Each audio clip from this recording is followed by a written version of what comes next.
So దీన్ని divert చేయడానికి అతను ఇలా చెప్తున్నాడు. ఇక ముక్కలు రెండో అంశం ఏంటంటే పాకిస్తాన్ ముక్కలు అంటే అర్థమైందంటే పాకిస్తాన్ లో మొత్తంగా 4 ప్రావిన్సులు ఉంటాయండి. బలూచిస్తాను, ఖైబర్ పఖ్తూన్ఖ్వా, పంజాబ్, సింధు ప్రావిన్స్ 4 ప్రావిన్సులు ఉంటాయి. ఈ 4 ప్రావిన్సులు మళ్ళీ డివిజన్స్ 37 డివిజన్స్ ఉంటాయి. ఈ డివిజన్స్ మళ్ళీ జిల్లాలుగా, జిల్లాలు మళ్ళీ తహసీల్ తాలూకాలు తహసీల్స్ గా, అవి మళ్ళీ యూనియన్ కౌన్సిల్స్ గా అడ్మినిస్ట్రేటివ్ డివిజన్ ఉంటుంది. ఇది కాకుండా క్యాపిటల్ టెరిటరీ అని ఇస్లామాబాద్ క్యాపిటల్ టెరిటరీ ప్రాంతం ఉంటది, రాజధాని ప్రాంతం.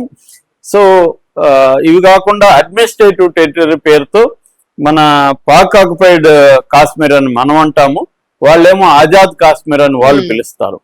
సో ఆజాద్ కాశ్మీర్, గిల్గిట్ బాల్టిస్తాన్ అని ఈ 2 ప్రాంతాలు అడ్మినిస్ట్రేటివ్ టెరిటరీస్ అని కూడా పిలుస్తారు వాళ్ళు. ఇది వాళ్ళ స్ట్రక్చర్ అన్నమాట. దీన్ని ఇప్పుడు వాళ్ళు ఏమనుకుంటున్నారంటే ఇంకా పెంచాలనుకుంటున్నారు. ఏది ఈ ప్రావిన్సులు 4 ఉన్నాయి కదా, ఇవి 10-12 ప్రావిన్సులు చేయాలనేది, డివైడ్ చేయాలి చిన్న చిన్నవిగా. ఎట్లాగైతే మనం రాష్ట్రాలను విభజించినామో అట్లా. ఎందుకంటే స్వాతంత్రం వచ్చే నాటికి 5 ప్రావిన్సులు ఉన్నాయి వాళ్ళకి, కానీ 1971లో ఈస్ట్ పాకిస్తాన్ విడిపోయి బంగ్లాదేశ్ గా మారిపోయింది. అందుకని 4 ప్రావిన్సులు ఉన్నాయి. ఇప్పుడు వాటిని ఒక్కొక్క దాన్ని 3 గా చేస్తారు. అంటే 4 × 3 12 ప్రావిన్సులుగా చేయాలనేది వాళ్ళ ఇదనమాట. నిన్ననే మంత్రి అబ్దుల్ అలీం ఖాన్ అని ఫెడరల్ మినిస్టర్ ఫర్ కమ్యూనికేషన్స్ ఆయన అనౌన్స్ చేశాడు. దీని పట్ల గందరగోళం ఉంది అక్కడ, చాలా మంది తీవ్రంగా వ్యతిరేకిస్తున్నారు. సో ఇదొకటి జరుగుతుంది. ఇక నెక్స్ట్ అంశం ఏంటంటే బాంబు దాడి. బాంబు దాడులు నిత్యకృత్యం అయిపోయింది. వారం ముందు కూడా పెషావర్ లో పార్లమెంటరీ హెడ్ క్వార్టర్స్ మీద అటాక్ జరిగింది. ఇస్లామాబాద్ కోర్టు పరిధిలో ఒక బాంబు దాడి జరిగితే 12 మంది చనిపోయారు. దీంట్లో పోలీస్ ఆఫీసర్లు కూడా ఉన్నారు. అంటే నిత్యము ఇటు బలూచిస్తాన్ లిబరేషన్ ఆర్మీ BLA, ఇటు TTP తెహ్రీక్-ఈ తాలిబాన్ పాకిస్తాన్, అంటే అక్కడ పస్తూన్స్ అంటారు. ఈ ఖైబర్ పఖ్తూన్ఖ్వా అనే ప్రావిన్స్ ఉంది అని చెప్పాను కదా, ఈ ఖైబర్ పఖ్తూన్ఖ్వా ప్రావిన్స్ ని సపరేట్ కంట్రీగా వాళ్ళు కావాలని కోరుకుంటున్నారు.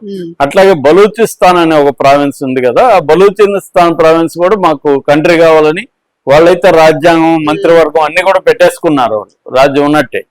సో వాళ్ళు నిత్యం వీళ్ళ మీద అటాక్ చేస్తుంటారు. సో ఈ రెండిటి వెనక భారత్ ఉందనేది వీళ్ళ ఆరోపణ. ఇటు బలూచిస్తాన్ లిబరేషన్ ఆర్మీకి, ఇటు TTPకి సపోర్ట్ భారత్ చేస్తుంది. అట్లాగే ఆఫ్ఘనిస్తాన్ ను కూడా రెచ్చగొట్టి మన మీద దాడులు చేస్తుంది అనేది పాకిస్తాన్ ఆరోపిస్తుంది. సో ఈ పాకిస్తాన్ కేమో ట్రంప్ అండదండలు ఉన్నాయి. ట్రంప్ కి పర్సనల్ వ్యాపారాలు పాకిస్తాన్ లో ఉన్నాయి. అట్లాగే కంట్రీ పరంగా కూడా ట్రంప్ చెప్పడం వల్లే IMF కూడా ఇంత హెల్ప్ చేస్తుంది. ఒక పక్క మనతో యుద్ధం జరుగుతుంటేనే IMF బెయిల్ అవుట్ ఇచ్చింది, ప్యాకేజ్ ఇచ్చింది అనమాట. సో అందువల్ల ఇప్పుడు ఇతను మనల్ని బెదిరిస్తూ బతికేస్తున్నాడని చెప్పచ్చు. ఎందుకంటే అత్యున్నత పవర్ అతనికి ఇప్పటికి వచ్చేసింది. సో వీళ్ళందరూ కూడా నవాజ్ షరీఫ్ గాని, షహబాజ్ షరీఫ్ ప్రధానమంత్రి, అతను కూడా కీలుబొమ్మగా మారిపోయాడు.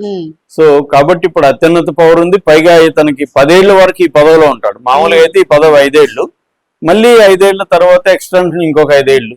సో 2035 వరకు ఇతనే ఉంటాడు. కాబట్టి ఇండియా పాకిస్తాన్ కి మధ్య టెన్షన్లు అనేవి తప్పవండి. నిరంతరం టెన్షన్లు అయితే ఉంటాయి. ఎందుకంటే అతనికి లోకల్ ప్రాబ్లమ్స్ వచ్చినప్పుడు, డొమెస్టిక్ ఇష్యూస్ వచ్చినప్పుడు అంతా కూడా ఇండియాని కవించి ఇండియాతో గొడవ పెట్టుకొని యుద్ధాన్ని క్రియేట్ చేసుకొని యుద్ధ వాతావరణాన్ని డైవర్ట్ చేయడం అనేది అతని మోడస్ ఆపరెండి అన్నమాట, స్ట్రాటజీ.